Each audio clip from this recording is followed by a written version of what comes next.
noite para todo mundo aqui do YouTube, que está chegando. Hoje a gente vai falar sobre a hierarquia do conflito. Você já ouviu falar sobre essa hierarquia do conflito? Até os conflitos têm hierarquias. Como é que funcionam essas hierarquias? Nessa live hoje nós vamos aprofundar, entender qual é o conflito programante, qual é o conflito desencadeante, como esses conflitos, de certa forma, fazem a gente adoecer, fazem essas crenças na nossa mente ficar cada vez mais aprofundadas, fortalecidas. E eu queria pedir, então, que vocês curtissem, apertassem o coraçãozinho aqui no Instagram, convidassem mais 5 pessoas aqui no aviãozinho, chama mais 5 pessoas, e aqui no YouTube também fizesse essa gentileza de compartilhar com mais pessoas, de curtir, para que nós possamos realmente dividir, compartilhar conhecimento com muita gente, tá? Boa noite a todo mundo. E, sem mais delongas, vamos iniciar o conteúdo, porque ele é meio grande, esse conteúdo. Mas ele é muito importante. Nós precisamos entender a origem do conflito e também como ele permanece, né? Então, a hierarquia do conflito, a gente pode falar que existe o conflito físico, psíquico, o conflito existencial e o conflito emocional. Eu fiz uma enquete aqui no meu Instagram e algumas pessoas, o que mais deu foi emocional. Então, muita gente dizendo que tem um conflito emocional. E algumas pessoas marcando mais de 2 conflitos. Algumas pessoas falando que tinham 3 ou mais conflitos. Então, isso é muito importante de ser olhado, porque a nossa mente, o nosso cérebro, que é correspondente a um computador, se ele está com muitos conflitos, em algum momento, ele vai travar o HD. Vai dar uma pane. E como saber qual é essa pane? Depende da origem do conflito. Mas essa pane pode ser uma pane central, uma pane que vai bugar completamente a sua mente.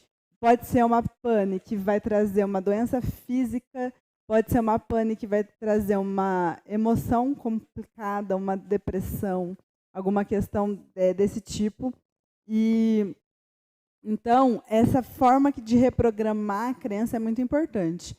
E só para quem está aqui hoje eu vou ensinar como fazer esse movimento de encontrar, descobrir e liberar todos os conflitos que você vivenciou na sua vida. Então, a gente vai iniciar aqui. Primeiro, deixa eu falar mais um pouquinho aqui. O tempo todo estamos vivendo conflitos e solucionando. Vamos adoecer sempre com um choque emocional. E aí, geralmente, a gente não encontra os recursos para resolver um choque emocional que a gente vive. Quem aqui lembra de algum choque emocional que viveu, alguma questão, algum conflito muito forte? Tenta lembrar lá, buscar na sua mente o primeiro conflito que você viveu. Geralmente, isso pode ser gestação, concepção, parto, sim, mas um que você recorde, um quando você era criança.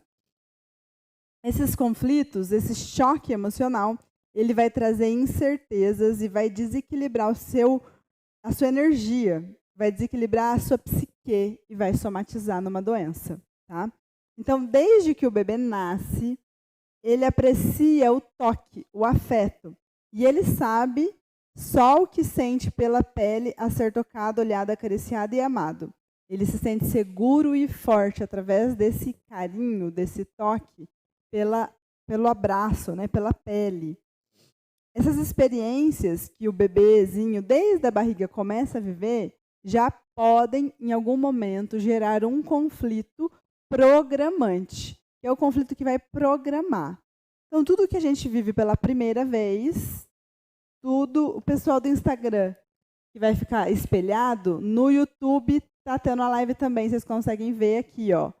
Então, o conflito programante, como o nome já diz, ele é um programa. Quando que o conflito programante acontece? A primeira vez que acontece algo comigo. Essa primeira vez que acontece algo pode ser algo, sei lá, eu caí da bicicleta, eu estava tentando aprender a andar de bicicleta, eu caí da bicicleta. E o conflito que vai se estabelecer aqui para mim depende da reação do adulto que estava comigo. Eu posso desencadear um conflito, é perigoso andar de bicicleta, eu não sei me equilibrar. Se minha mãe gritou, saiu correndo, eu posso olhar para ela e dizer, né, o que eu faço? E aí ela pega e fala, não, agora não vai andar, você se ralou, você se machucou. E aí esse conflito vai programar que a aventura é perigoso. E isso vai se permear durante toda a sua vida. Então, muito tempo atrás, um circo capturou um urso polar e levaram para todos os lugares esse urso polar dentro do circo.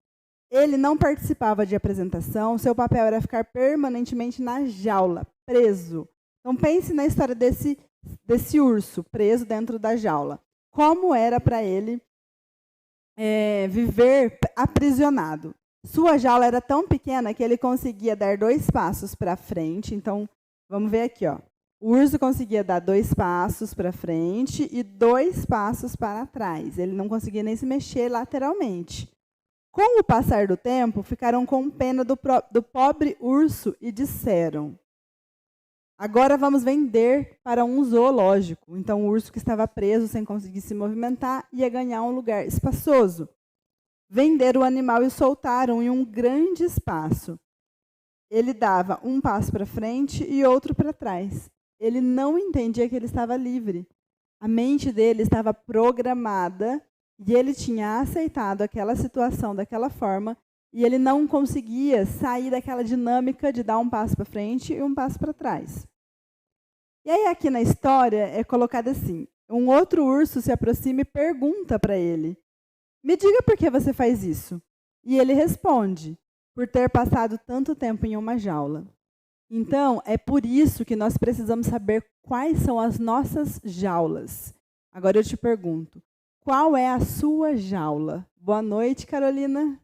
Qual é a jaula que te aprisiona? É um conflito de repetição da sua família?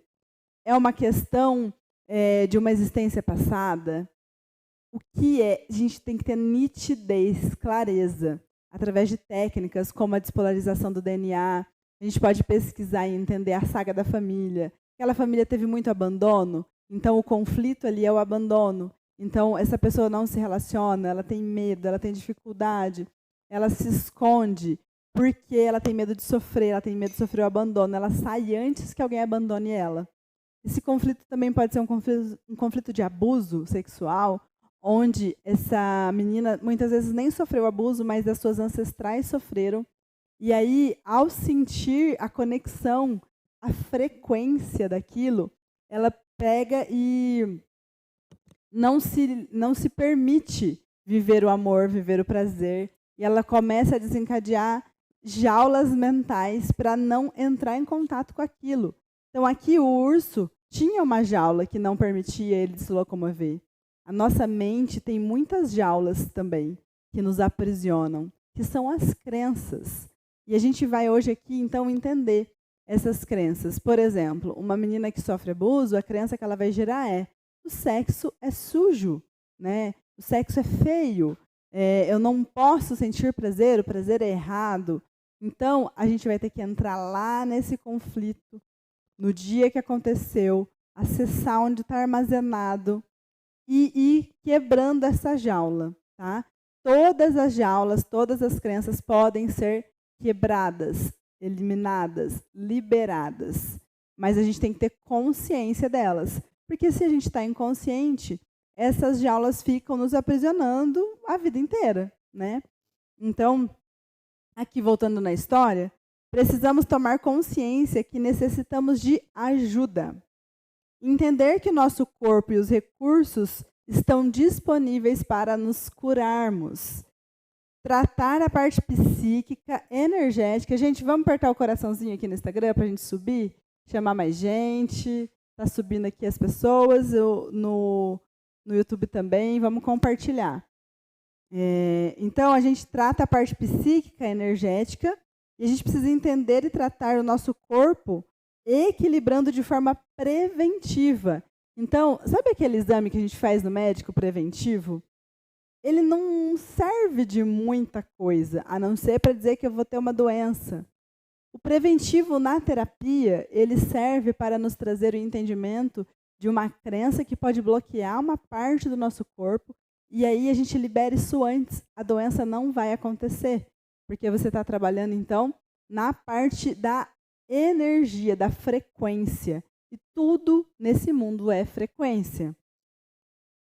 Aqui a chave está na espiritualidade. Quem não está conectado com espiritualidade, não tem conexão com nada, não tem uma oração, não tem intimidade com Deus, vai ter dificuldade. Porque daí não tem paz, não tem harmonia. Então, o seu entorno fica tudo bloqueado. Se você está com uma vida íntima espiritual, tudo flui naturalmente. Tá? Só assim seus descendentes receberão as ferramentas adequadas para transitar nesse planeta. É obrigatório estar em paz com a nossa história. Muitas vezes devemos aceitar que não aceitamos o que ocorreu para estarmos em paz conosco mesmos. Então, vamos entrar aqui no conflito programante. O conflito programante e o conflito desencadeante. Vamos falar aqui. O conflito programante, ele vai programar algo, tá? É a primeira experiência em um âmbito. É um programa que ocorre pela primeira vez e pode permanecer por toda a vida. Presta atenção nisso. Um conflito programante que se iniciou lá quando você tinha 1 ano. Ele pode estar com você até hoje. Se você tem 30, 40, 50. Então, como eu posso desprogramar um conflito? Como eu posso liberar uma jaula que está aqui na minha mente? Tomando consciência. É o primeiro passo. Então, fazendo a analogia a um aparelho de celular novo, quando os aplicativos são baixados, o programa instalado vai executar exatamente a função destinada. O mesmo acontece com a criança, que não tem prévia vivência e nem julgamento. Então, lá, eu tenho um aplicativo para fazer gravador de voz. Quando eu abro ele, ele vai gravar a voz. Então, um conflito programante que vai tirar da criança o amor próprio, toda vez que ela entrar em contato com essa questão do amor próprio, ela não vai conseguir se amar, porque foi programado para ela que ela não é amada. Então, uma mãe, um pai que grita, que xinga, que fala um monte de palavras pejorativas para o filho, coisas negativas, está programando nele essa baixa autoestima. Raquel, o canal do YouTube é Instituto IPTH. Você consegue botar lá no Instagram, será? No meu? Acho que não, né? Tá. É Instituto IPTH. Eu vou escrever aqui, ó. Instituto IP. Você vai lá no YouTube e digita Instituto IPTH. E daí lá você vai ver que vai ter ao vivo, vai ter uma live acontecendo, tá? Então, vamos continuar aqui. Deixa eu só ver onde é que eu estava. Agora eu fui falar ali e me perdi. O conflito programante. Esse conflito programante, ele tem, então, essa função de programar algo que aconteceu pela primeira vez. E essa coisa, gente, vai ser o que vai te perseguir durante toda a sua vida. Vai ser uma dificuldade assim que vai te travar, vai te dar dificuldades mesmo. Então, o que eu vou falar aqui para vocês? Escreve aqui para mim, aqui o pessoal do YouTube, qual é o seu maior conflito, a sua maior dificuldade? Qual é a coisa que te atrapalha na sua vida? Vamos já trazer aqui um exemplo para a gente ir resolvendo. Quem está no Instagram também, se quiser colocar, tá? Pode colocar aqui qual é o seu maior conflito. O que te atrapalha, que te traz dificuldade na sua vida. Então, os conflitos acontecem na infância, a maior parte, e na adolescência também, mais do que na vida adulta. Porque na vida adulta, o que a gente está fazendo? Revivendo os conflitos instalados na infância e também na adolescência. Então, o conflito foi programado ali na infância E aí, na vida adulta, tem gatilhos que me trazem esses conflitos e eu vou reviver esses conflitos, tá? Conforme a experiência, o programa vai ser repetido. Se há várias emoções, há vários programantes. É onde surgem as crenças. Então, a gente vai entrar agora nesse entendimento. O conflito desencadeante abre o programa criado pelo conflito programante. E toda vez que houver uma primeira experiência traumática, será baixado um programa. Por exemplo, a primeira relação sexual, o primeiro parto, a aposentadoria. Tudo isso vai gerar conflitos. Aqui, vamos para o conflito agora estruturante. Então, a gente entendeu que o conflito programante é aquele que vai programar algo. Né? A primeira vez que aconteceu algo ruim comigo, o conflito programante vai lá e instala. Ficou armazenado. Agora, o estruturante, ele é um biochoque programante, que teve lugar durante a fase do amadurecimento no sistema nervoso, um período que normalmente acontece na primeira infância. Então, o conflito estruturante, geralmente ele vai acontecer na primeira infância, 0, 7 anos, tá? Quando não há uma experiência prévia. Então, a criança se estrutura em relação a essa primeira experiência, aprendizagens, e se instala as crenças. Então, estão vendo aqui que a crença é muito importante de ser vasculhada, entendida, porque ela é a jaula da nossa mente. Ela é a jaula que nos aprisiona. E nós recebemos crença a vida inteira, o tempo todo, em comercial, em livro, em filme, em música. Tudo traz crenças para nós.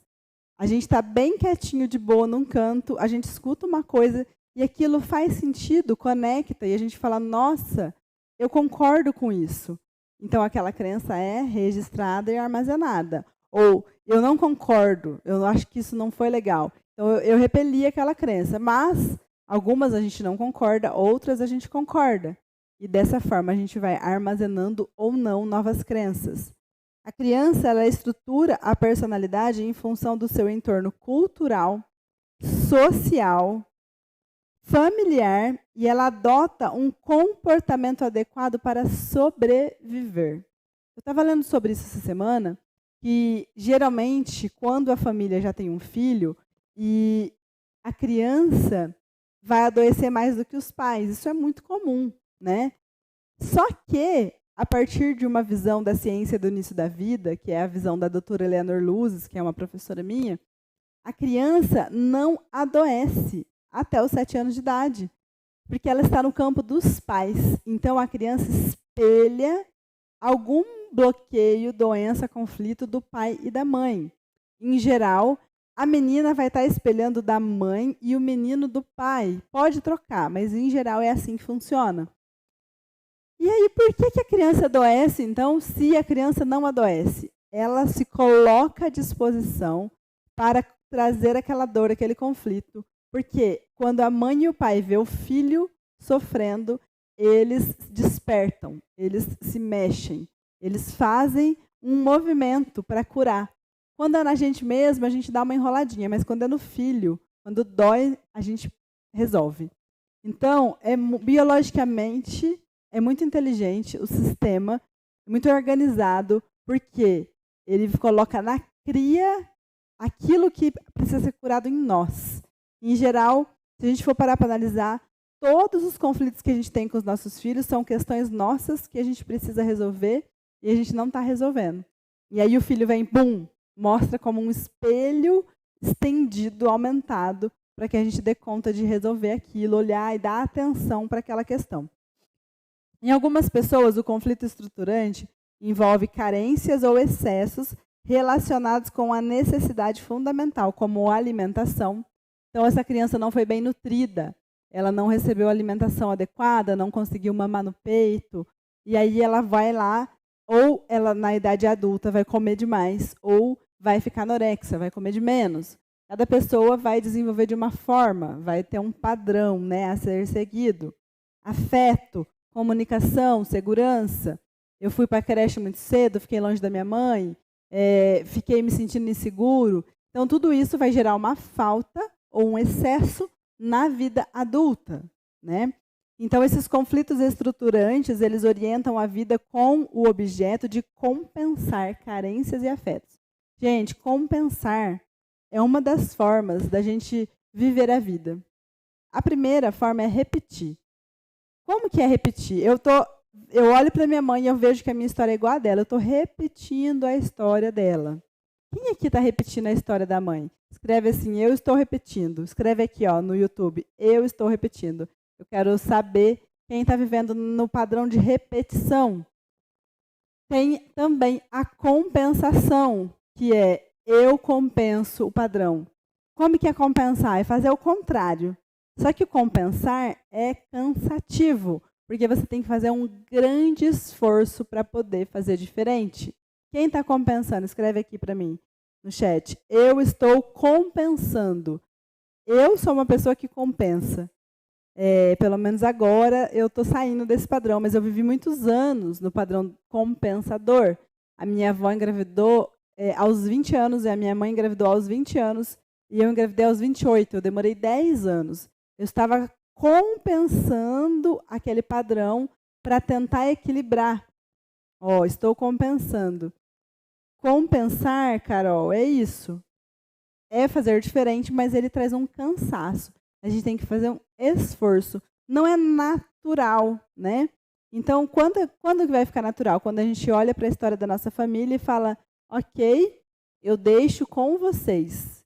E aí, aos pouquinhos, a gente vai começando a arrancar todas as personas que não fazem sentido, as máscaras que a gente precisa realmente jogar fora, e chega lá no miolinho da cebola. E a gente fala, nossa, eu sou esse ser. Aqui no YouTube, a Rosimara escreveu, boa noite, por um tempo repeti a história da minha mãe, mas consegui reverter. A Nadir escreveu, eu estou compensando. É isso. Por um período, todo mundo vai entrar dentro de um padrão ou de compensação ou de repetição, e tem também o padrão de reparação. E aí eu vou estar reparando, tentando curar. Eu posso ter um padrão reparador através de uma profissão, através de uma doença. E aí eu não vou entrar nesse tema, porque ele é muito grande também, não conseguiria agora discorrer sobre ele. Mas o padrão reparador, geralmente, ele vai trazer para você uma postura de não ter sucesso. Então, eu escolho ser costureira, mas eu não consigo ter sucesso financeiro, eu não consigo viver feliz. Eu sinto que aquilo é a minha missão, mas não tenho retorno. Tá? Então, quando eu consigo curar isso, aí sim o retorno financeiro, o sucesso e a felicidade, a harmonia se instala naquela profissão. Aqui, a partir do conflito estruturante, podem se gerar vários conflitos programantes. O conflito programante se trata da primeira experiência que ocorre em um âmbito que é só um programa. Aqui surgem as crenças. O conflito programante explica a desproporção entre acontecimento e reação. Por exemplo, vamos a uma história para a gente trazer um entendimento. O pai está com o seu filho de 3 anos. Tá? Então, imagine aí a cena, um papai com o filhinho de 3 anos. Acidentalmente, a criança bate num copo de suco e suja a calça do pai. Ele fica furioso, sai de si, quase mata a criança, fica fora. A desproporção do acontecimento e a reação foi um exagero. Esse pai, em sua infância, quando fazia as necessidades na roupa, era lavado com um esguicho para carro. O suco foi o que desencadeou o seu conflito programado na infância. Observar quando o paciente fala desproporção foi apenas uma palavra, um gesto. Perder a noção, o equilíbrio. Então, imagine. Dentro da terapia foi entendido que esse homem, quando fazia necessidades na roupa, enquanto estava passando pelo desfraude, sua mãe, cansada de tentar fazer ele fazer as necessidades na patente, começou a lavar ele com esguicho. Essa forma de lavar ele com esguicho era uma punição. Lavava ele com esguicho e ele registrou, né? A água, o esguicho, me molhar é uma punição. Quando ele estava com o filho num restaurante tomando um suco e o filho derrubou o suco nele, o conflito programante foi acionado. e ele perdeu a estribeira com o filho. Ele foi lá e brigou, gritou, chacoalhou. Foi uma reação desproporcional. Né? Imagine que o seu filho derruba um suco em você, você vai ficar, sim, um pouco, poxa, não queria que isso tivesse acontecido. Se você tem um compromisso, se você vai em algum lugar, vai te trazer uma sensação de tristeza, de irritação, mas não que você vá bater, brigar com o seu filho, né? Então, aqui, o conflito desencadeante foi o suco caindo, que ativou o conflito programante da mãe que lavava com esguicho na infância. Vocês estão entendendo? Escreve assim para mim. Faz sentido. Ou coloca aí uma cabecinha explodindo, assim, aquele emoji da cabecinha, do cérebro explodindo, para eu saber se vocês estão entendendo como que funciona. Porque vocês precisam, a partir de hoje, entender quando vocês reacionam de uma forma desproporcional a algo, é porque tem um conflito programante que foi acessado através do desencadeante. E aí, quando aquilo acontece, você simplesmente para, respira e busca no seu HD. Meu Deus, por que eu estou sentindo isso? Por que eu estou tão irritada? O que essa situação me trouxe? E a sua mente vai te trazer. Ó, a Carol escreveu lá, faz total sentido. É isso, gente. Ó, aqui no YouTube também o pessoal está falando que faz sentido. É sobre isso. Tá? Quando a gente está realmente consciente, a gente começa a entender os conflitos. Eles não vão mais nos trazer aquela reação exagerada à situação. O desencadeante faz com que se desencadeie sintomas chamados gatilhos. Muitas vezes, esses conflitos programantes vêm através do nosso clã. Então, o conflito desencadeante programante, ele vai ser hereditário. Você recebeu aí através da sua família materna e paterna. Então, aqui está fácil.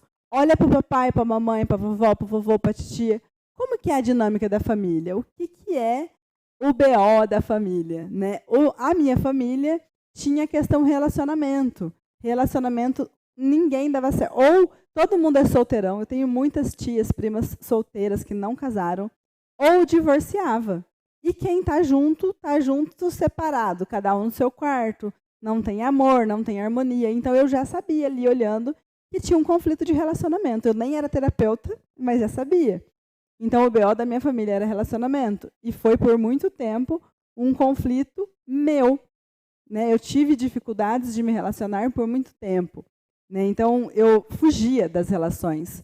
Quando alguém tentava ficar sério comigo, eu falava, não quero, quero ficar sozinha. Porque eu tinha medo de repetir aquele padrão. Então, quando eu terapizei, equilibrei, eu fui me tornando essa mulher realizada que eu sou hoje, porque eu falei, não vou repetir o padrão da minha família. Mas era um processo consciente. Ao fazer a terapia e não encontrar alívio nem solução, deve-se buscá-la no projeto sentido. O projeto sentido é o que papai e mamãe sentia enquanto eles me gestavam. O que eles sonharam para mim. Esse projeto ele fica armazenado em você. A Paula escreveu da minha família também. Qual que é o conflito da família de vocês? Escreve aí para mim. Ó, o conflito da minha família é X. É escassez, é relacionamento, é abandono. Eu me sinto abandonado o tempo inteiro. É uma maldição. Eu sinto que tem uma maldição sobre a minha família. É um conflito de iaciente. Eu recebi a vida, mas eu não consigo usar essa vida que é minha. O iaciente, ele vai ter vícios, né? Ele vai ser viciado em drogas, em bebida. Ele vai ter uma doença neurológica, ou ele vai estar na casa dos pais. Até muita idade, ele não consegue se libertar e ter um salário que seja suficiente para ele. Ele não consegue ter uma relação que também traga essa harmonia. Ele fica ali dependendo do papai e da mamãe até 40 anos. Escreve aqui para mim. O BO da minha família é... Quero saber. As famílias têm suas características próprias. Cada indivíduo exerce uma função para equilibrar. A família, muitas vezes, sabe de traumas vividos pelos ancestrais, porém desconhece como se viveu isso. E essa carga de estresse fica na família. e vai ser passada para alguns de seus descendentes. Então, todo conflito vivido e não solucionado perdura por mais 7 gerações, tá? 7 gerações. É muita coisa, né? Por isso que a gente fala da maldição. A Bíblia fala sobre isso. Um conflito que foi vivido. A pessoa não solucionou, não resolveu, passa para mais 7 gerações. E aí não solucionou, não resolveu, passa para mais 7 gerações. E assim sucessivamente. Por isso que quando chega a nossa vez, nós nos conectamos a muitos conflitos. Porque muitos conflitos não foram solucionados. Imagine que não existia terapia antigamente.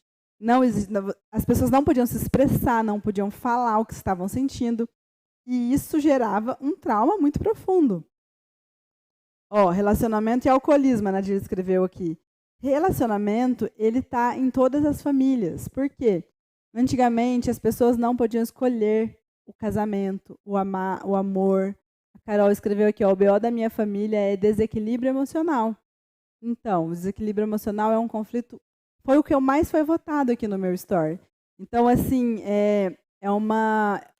agora, nós estamos na nossa vez, nós precisamos fazer algo novo, algo diferente. Nós precisamos dar esse passo de transformação, pegar esse conflito que foi vivido e não foi solucionado e falar, eu vou fazer o melhor que eu puder. Vou entender esse conflito. Eu, quando olhava as minhas tias solteironas, as minhas primas que não tinham relacionamento, a minha avó, a minha mãe, todo mundo se divorciando, eu pensava, nossa, por quê? Por que isso, né? Porque ninguém na minha família dá certo no amor. E aí eu fui estudar, e eu fui entender que existiam crenças. Né? Então, qual é uma das crenças? Casamento aprisiona, casamento faz mal, a mulher vira empregada do marido. Essas crenças vão fazer o quê? Vão te afastar da oportunidade de viver um casamento em paz, um casamento harmonioso.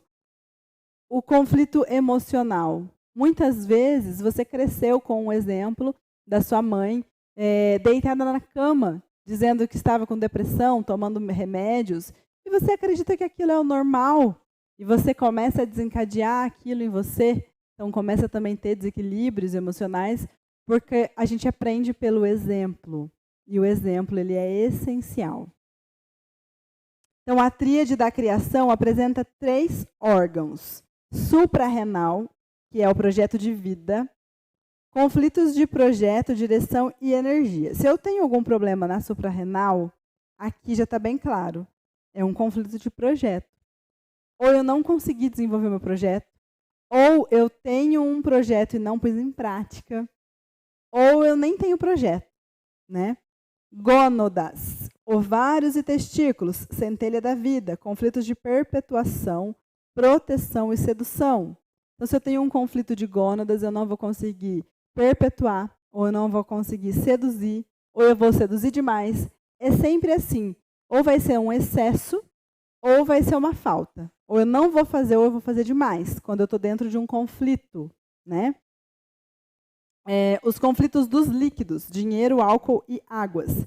Perdas de referentes. Então, vai ser rins. Rins é o órgão que fala sobre as águas, tá? E aí eu vou ter que fazer essa pesquisa e entender quando foi a primeira vez que alguém perdeu essa referência na vida e o rim armazenou esse conflito. E eu comecei hoje ainda a desenvolver, então, medo de água, ou escassez, ou vícios em álcool. Outra possibilidade é a inversão que esteja vivendo por causa das crenças religiosas. A divisão entre estar feliz, bem, saudável, vivendo prazerosamente e culpar-se por isso. Quem aqui já teve uma fase muito boa e se sentiu culpado? Ah, meu Deus, eu estou me sentindo culpado porque não é certo estar tão bom, não é certo estar tão legal. Porque tem crenças religiosas, tem crenças também de pertencimento. Quando a gente começa a entrar num padrão muito bom, a gente se afasta da nossa família e a gente quer voltar para o ruim porque a gente quer pertencer. E aí a gente volta de novo para o conflito. né? Então, pode ocorrer de estar na negação da realidade. Essa pessoa ela vai viver nas nuvens, ela foge através de drogas, não se compromete. Por se sentir que não existe. O conflito está entre estar vivo ou morto. A pessoa sente, ela acha que está viva, mas ela está tipo, morrendo todos os dias através das decisões dela. Outra inversão é parecer vítima. Orgulha-se de ter perdido o emprego, de estar doente. O fracasso é um êxito para essa pessoa. Orgulha-se de ser um fracassado. Inversão de valores e negação.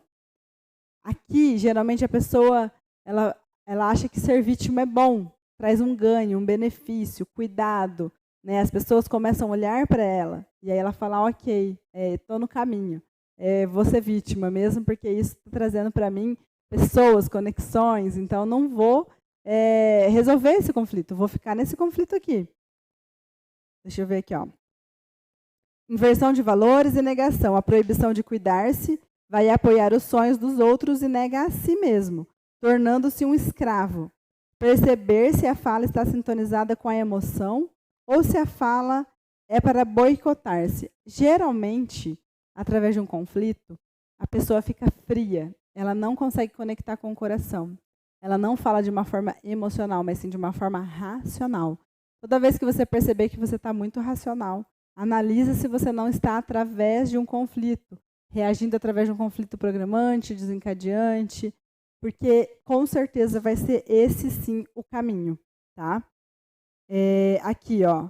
Ela pode fazer isso, logo achará uma forma de se boicotar, pode ser uma crença que mudar é perder algo. Inversões biológicas, pessoas que dizem frases com um sentido contrário. Exemplo, ganhei uma enfermidade maravilhosa. A gente sabe que doença não é nada maravilhoso. Então, como uma pessoa pode dizer, ganhei uma enfermidade maravilhosa? Né? É porque ela tem um ganho secundário através daquilo. Por exemplo, a pessoa que tem aquelas pensões, né, de doença, ela acha que estar doente é bom, porque ela está recebendo um benefício. E aí, a gente vê muito isso aqui. Ela não consegue se curar. Ela vem para a terapia, a gente acessa o inconsciente, acha o conflito, começa a fazer a liberação e a pessoa não se cura, porque ela quer continuar recebendo benefício. Ela acha que é melhor ficar em casa ganhando R$600 encostado do que ter que trabalhar, acordar cedo e poder ganhar infinitamente vezes mais. Tá? Então, cuidem dos ganhos secundários. A criança que a mãe só dava atenção para ela quando ela estava doente, ela vai virar um adulto que fica muito doente, porque o ganho secundário é eu só sou amado quando eu estou doente. Se você tem um conflito programante desse tipo, resolva ele hoje. Hoje é a sua oportunidade. Como que resolve? Reseta a mente, o cérebro. Sabe quando o seu computador buga, ele trava e você tem que formatar? Tem que formatar as informações, as crenças. Pega um caderno e começa a anotar as crenças que te incomodam, as palavras que vêm, os comportamentos. Em um tempo, em uma semana, começa a ler aquilo. Se você não consegue fazer nenhum movimento sozinho, procure ajuda terapêutica. Você pode se libertar dessas crenças, desses programas que vieram através da sua família, das suas experiências, e viver uma vida leve. A negação é para poder sobreviver. Necessito encontrar um refúgio na minha cabeça para sentir menos, se penso, dói menos. Então, a mente, a cabeça, a mente não, o cérebro, a razão, toda vez que eu estou conectada à razão, eu começo a entender, então, que dói menos, porque eu não estou sentindo, eu estou pensando. E aí eu gero esse padrão de comportamento de não sentir. Eu quero só pensar. Só que aí eu fico racional. E eu me desconecto da sabedoria inata do coração. É na infância que a criança se estrutura e se programa na negação. Buscar o conflito que viveu e passar por essa realidade não necessita mudar. Apenas olhar e aceitar que foi dessa maneira. Não me cuidaram, não me protegeram. A maior dor é o abandono. É pior do que a violência física para uma criança. Vocês sabiam que o abandono é pior do que a... Tipo assim, Se você tem um pai que te bate, ele pelo menos está tendo uma relação com você, né? Então, dentro dos estudos terapêuticos, quando a gente vai tratar uma criança que tem um pai agressivo, é possível liberar essa criança e ela viver uma vida bem. Uma criança que foi abandonada, que foi adotada, é muito mais difícil liberar.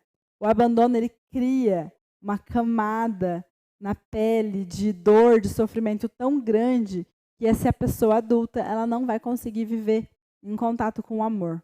Ela não acredita, ela não confia. Ela acha que o amor não existe, que está tudo errado no mundo. Então, essa negação pode ser consequência de biochoques vividos por pais e ancestrais. Quem aqui tem o conflito do abandono? Fala, eu tenho esse conflito do abandono. Os benefícios secundários, conflitos pós-sintoma, permite preencher um vazio, evitar uma agressão ou abandono. A enfermidade é um referente.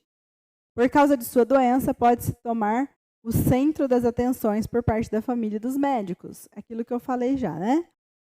Tá, então vamos lá, vamos mais para frente. Precisamos sair da cabeça para sentir. Ela pode simbolizar a negação, o controle, estamos dissociados. Trazer o conflito para o corpo para sentir e liberar. Quem aqui é muito racional vai ter dificuldade de fazer essa liberação. Não vai acreditar, não vai entender.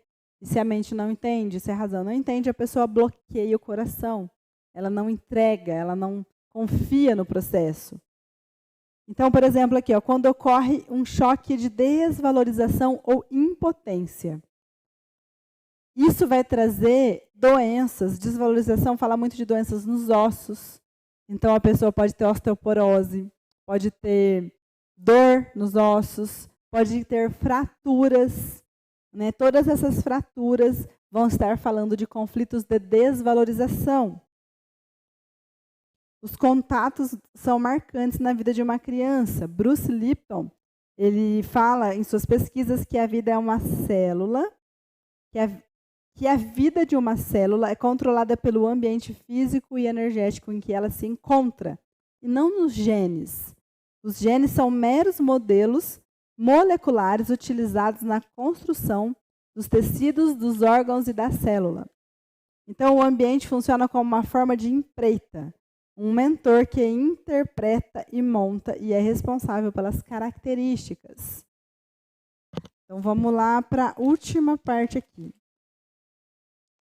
Como é para você as crenças limitantes? Proibição de ser adulto, proibição de ser prazer, proibição de sentir, perigo, proibição de mudar, de comprometer. Como que você vive essas proibições? Você é aquela pessoa que diz amém, eu não posso, eu não faço, ou você é aquele rebelde que está lutando contra a maré para tentar chegar na ilha perdida? Fala aqui para mim, para eu saber. Referências externas. Não está em contato consigo mesmo. Conflito de diagnóstico com prognóstico. As vítimas, pacientes, aqui tem a função, pode ser aquela pessoa que vai se conectar com algumas profissões de tarólogo, astrólogo, médium, adivinhação, né? Relação com o próprio corpo, conflito da silhueta, conflito dos gânglios nobres, conflito de medo, conflito autodesencadeantes, conflito de autoestima. Vamos abrir aqui um espaço para pergunta. Quem que achou um conflito e quer dividir? Quem quer perguntar alguma coisa? Quem quer trazer aqui uma questão?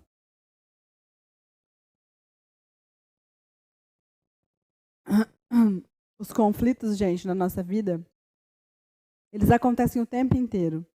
A gente chama de DHS na medicina germânica. Então, esse DHS, ele armazena o conflito. Né? Então, por exemplo, eu estou andando pela rua e um menino passa e puxa o meu colar e leva embora. Isso é um conflito, é um DHS. Ficou ali um susto, um medo, o que eu vou fazer agora? Né? E quando eu estou andando pela rua, em algum outro momento, e um menino passa correndo por mim, o DHS é engatilhado novamente. o menino nem puxou o meu colar. Mas a sensação daquela criança, daquele menino passando correndo, né, daquele jovem, me traz de novo aquela sensação. Meu Deus, vou ser roubada? Então, por isso que a gente precisa entender. Esse conflito inicial, programante, eu sempre falo que ele é o mais importante de ser achado, para que você possa se libertar. Então, a gente tem conflitos programantes do tipo, você não vai ser capaz, você é muito lerdo, você não consegue ter atenção, os seus relacionamentos são todos péssimos, você só atrai homem ruim, você tem o dedo podre. Tudo isso é conflito programante, que em geral pode estar vindo aí da sua ancestralidade. Então, hoje a tarefa é essa: achar o conflito programante ou desencadeante ou o conflito bloqueante. Eu acho que eu não falei do conflito bloqueante, fui falando de todos aqui, deve ter pulado. O conflito bloqueante, ele bloqueia. Pulei ele mesmo, olha só. Ele bloqueia, é um conflito que a gente chama ele de cadeado. Ele fica tão bem trancado na nossa mente que nós não conseguimos acessar. Nós, enquanto terapeutas, assim, a gente acha o conflito ali, mas é como se o corpo da pessoa não falasse aqui não. Aqui está trancado. E como é que eu sei que eu tenho um conflito bloqueante? Eu faço terapia e não melhoro. Eu invisto em autoconhecimento e não saio do lugar. Eu leio um monte de livro, assisto um monte de palestra, faço um monte de curso e continuo a mesma pessoa. Eu estou bloqueada, trancada, minha mente está travada. A terapia não funciona porque há conflitos bloqueados que não dão acesso verdadeiro ao sentir. Os sinais de que existem bloqueios é quando a terapia não avança. O cliente busca inúmeras terapias sem resultado. Alguns sintomas físicos que o paciente pode apresentar. Então, quem tem um conflito bloqueante vai ter uma exaustão constante, está sempre cansado, hipersensibilidade, qualquer coisa já é sensível, chora, olhos inchados, olheiras escuras. Pode estar o tempo todo rindo, seduzindo, se desculpa, duvida, hesita, quer controlar tudo. Fica o tempo todo na cabeça e tem dificuldade de entrar na emoção, de soltar-se e entregar-se. Pode ter dificuldade de dizer não. Pode estar com sobrepeso, patologias graves e ter retenção de líquidos. Olha só, um conflito pode gerar tanta questão física no nosso corpo, né? Então, tem uma pergunta aqui. Como desbloquear as pessoas com conflitos bloqueantes? O conflito bloqueante, ele vai ter que ter um acompanhamento maior, né? Um investimento de tempo, de sessões, porque é como se você vai ter que amolecer, né, todos os outros conflitos, achar ali um programante, o desencadeante, o estruturante. E aí, ao achar todos esses conflitos e ir tirando um por um, vai ficar mais fácil de você chegar no bloqueante. E aí, o terapeuta, ele sabe nitidamente que ele está lidando com um conflito bloqueante, e aí ele vai ter essa oportunidade de falar para a pessoa, olha aqui, nós estamos com um conflito bloqueante, esse conflito aqui está te trazendo isso de perda, você trazer a consciência da pessoa. E aí, através de técnicas, a gente começa a fazer essa liberação, tá? Constelação, ASMI, Body Talk, Theta Healing, todas essas técnicas, elas trazem bastante movimentos para a gente fazer a liberação de um conflito bloqueante, tá bom, Rosemary? Então, é possível viver sem conflitos, principalmente os antigos, que a gente fica carregando, mas os novos, hoje no final do meu dia, sempre faço uma análise. Quais conflitos eu gerei hoje? A gente vive com conflito todos os dias. Quais conflitos me incomodaram? Quais foram os momentos que eu gerei um conflito? E aí, antes de dormir, eu já respiro fundo e já começo a falar, isso aqui, ó, eu não vou dar asa, ele não vai, Porque imagine o conflito como uma semente. E nós somos terra fértil. Se a gente não faz nada para resolver, esse conflito ele começa a enraizar.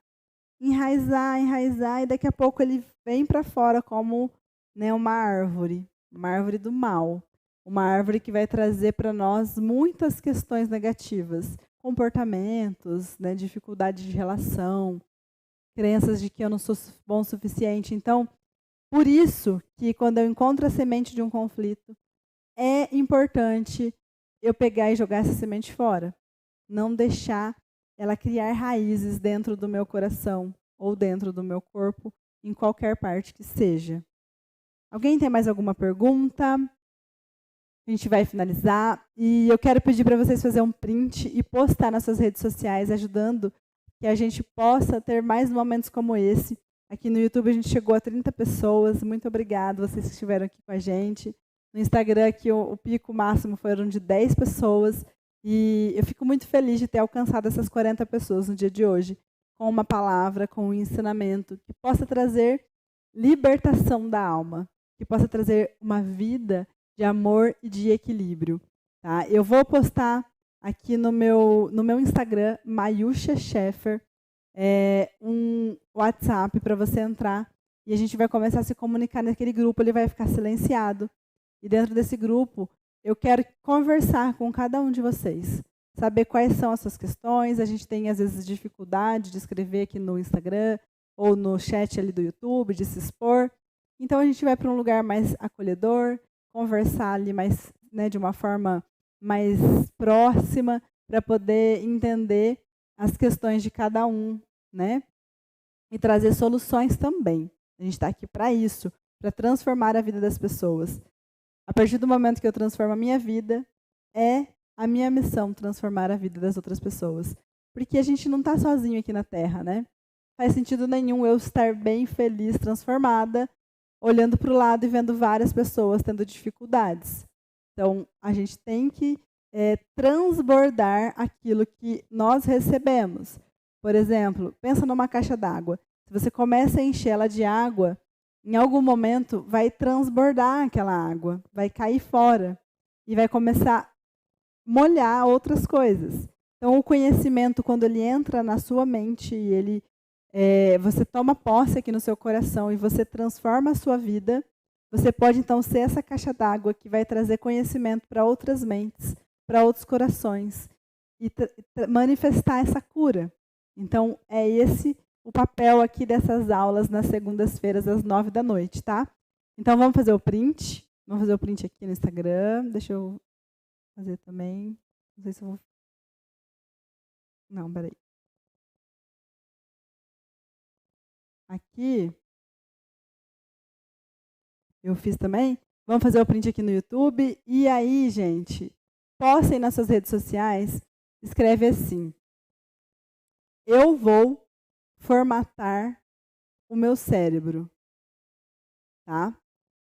Eu vou fazer um post agora no meu Instagram, no meu feed, e eu quero que vocês vão lá comentar. O que vocês aprenderam? Qual foi a maior transformação que essa aula de hoje trouxe? Se vocês não tiverem uma transformação para compartilhar, só comenta lá. Eu vou resetar a minha mente, eu vou formatar o meu cérebro, porque eu vou esperar vocês lá no meu Instagram. Quem não me segue, vai lá, Mayusha Scheffer, e começa a me seguir e vai lá comentar no meu post, tá bom? E quem postar nas redes sociais o print, me marca que eu vou repostar no meu Instagram. Um grande beijo, boa noite para você, boa noite para vocês aqui. E até segunda-feira que vem, às 9h. Tchau, gente. Tchau.